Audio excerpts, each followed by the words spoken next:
예, 두 분께 한꺼번에 질의하고 따로따로 답변 듣겠습니다. 예, 우선 특정장님께 먼저 말씀드리겠습니다. 지난번에 그 IP 투자 생태계와 관련해서 한번 제가 질문드렸던 적이 있는데요. 뭐 슬라이드를 한번 보시면은 대학이나 공공연구원에서 이제 특허를 유지하는 데 상당히 어려움이 있답니다. 오른쪽 그래프를 보면은 이게 특허 유지에 들어가는 이 비용이 상승하는 곡선이고요. 그게 이제 반비례해 가지고 왼쪽 그래프는 한 6년 차, 7년 차 정도부터 이제 등록 유지율이 급속히 이제 감소하는 현상을 보입니다. 그러니까 이유는 뭐냐면은 등록 유지에 필요한 비용이 너무 많이 들어가니까는 결국 다 포기를 하는 거죠. 넘겨보실까요?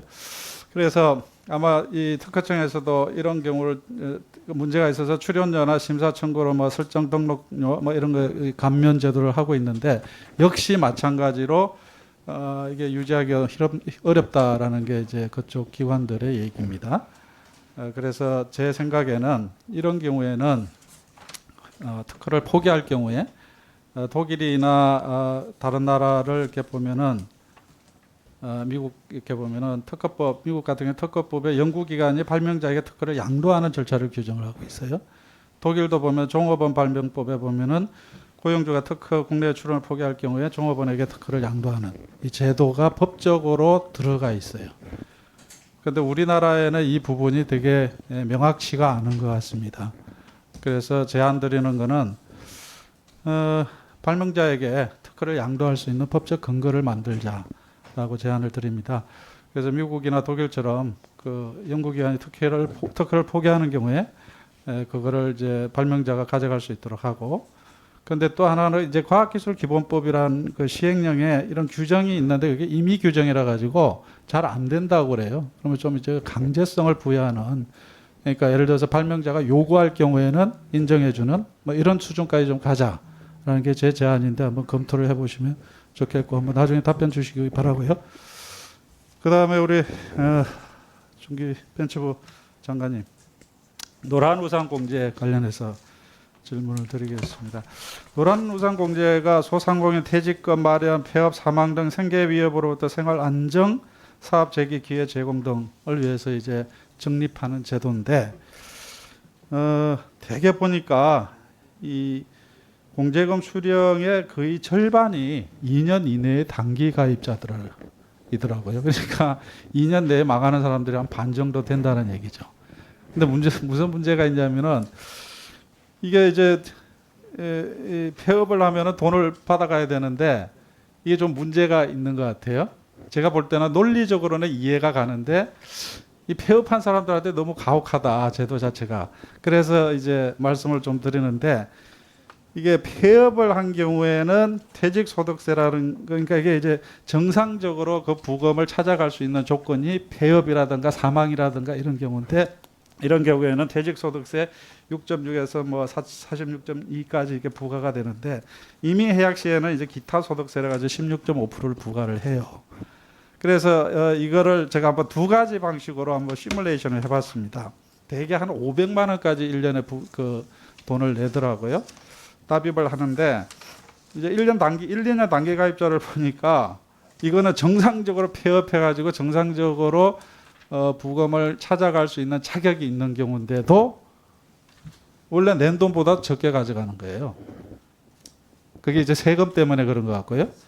그 다음에 이제 10년 이상 장기 가입자의 경우에 임의로 해약한 경우, 이 경우에는 이제 기타 소득세가 적용이 돼가지고 상당 기간 이게 적립을 했음에도 불구하고 원금보다 더 적게 가져가는 거죠, 이자보다. 그래서 이게 폐업한 것도 억울한데 또 이미 해약을 하더라도 워낙 어려우니까 이 돈을 해약을 했을 것 같은데 이거는 좀 너무 가혹하지 않냐. 그래서 좀 제도를, 물론 이게 중소벤처기업부의 업무는 아닐 수 있습니다. 세율과 관련된 거기 때문에. 그러나 이런 사정을 잘 감안해서 기재부에 제안할 필요가 있겠다라는 생각에서 말씀드리는 건데, 그래서 이 단기 가입자도 적어도 단기 가입자든 10년 이상 가입한 사람의 경우에는 원금 정도는 가져갈 수 있도록 제도를 좀 개선하자, 이 제안을 드리는 겁니다. 한번 점검해 보시고요. 그 다음에 마지막에 하나 더 말씀드리는데, 그 제가 이제 자영업 소상공인 업무를 하면서 늘 고민이 되는 게 우리가 보호 정책은 되게 강한데 매출을 늘려주는 정책은 별로 없는 것 같아요.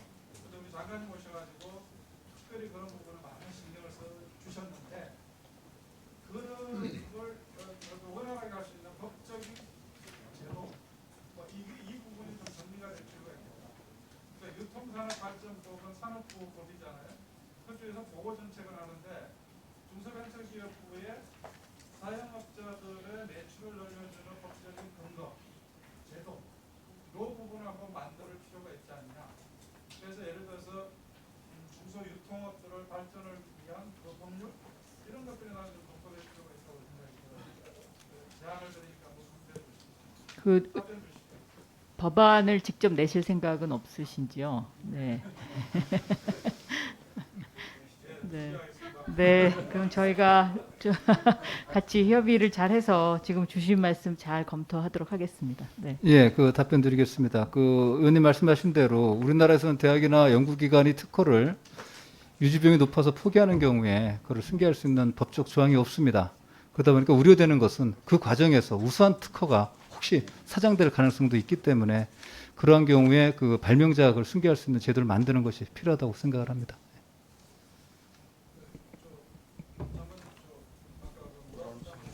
예. 노란우산공제회는 중소기업 중앙회에서 운영을 하는 제도이긴 합니다만은 지금 주신 말씀을 저희가 기재부하고 잘 상의해 보도록 하겠습니다. 예. 예, 수고하셨습니다. 다음은 이주환 의원님 질의해 주시기 바랍니다.